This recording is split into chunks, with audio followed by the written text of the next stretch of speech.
I did a lot of research prior to my purchase, and this deal hands down was the absolute best for my use case. I needed a new laptop for work, and with the next-gen console nightmare, I thought I'd get one that can do a bit of intermediate-level gaming as well. Firstly, the look of most laptops in this price range were a no-go for me. The HP Pavilion and Acer Nitro look too gamery, as I carry this to work with me most days. This laptop, unlike those, looks standard, and Lenovo is a brand I've had many positive experiences with before. The speed is lightning quick, and I've added an additional 8 GB of RAM and a 1 TB M.2 SSD, which has improved performance even more and covered my one gripe, which was the lack of storage. The upgrade itself was pretty easy to do myself. As for the gaming experience, with only a GTX 1650 you do have to tone down your settings in most titles to come close to capping out your 120Hz screen, but I'm fine with that.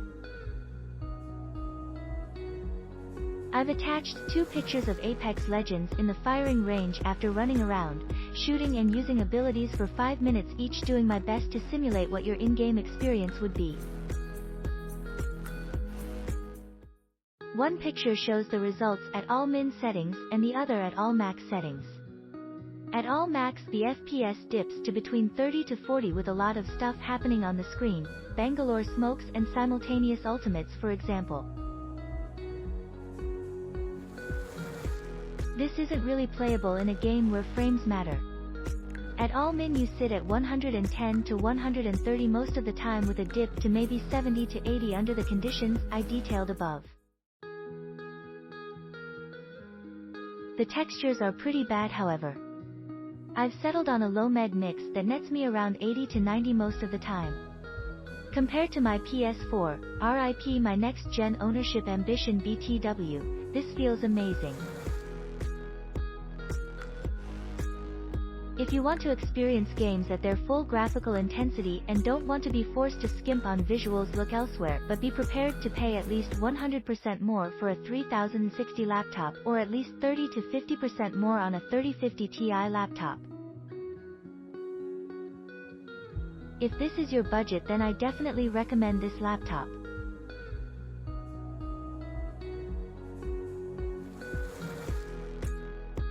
When I first had my Nitro 5, there was a lot I loved about.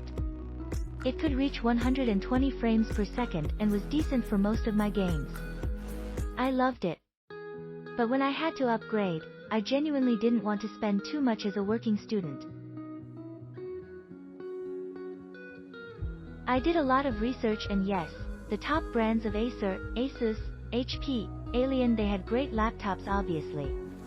But finding this one was a godsend. I can clock out at 240 frames per second on most of my games. The upgrades to 16 GB RAM and to add my hybrid drive was flawlessly easy. The design is very sleek, mint fresh, and effortlessly classy and simple. In fact, it stays well hidden as a gaming laptop. It's lightweight and easily portable for travel as a student compared to the 7 pounds most gaming PCs start with.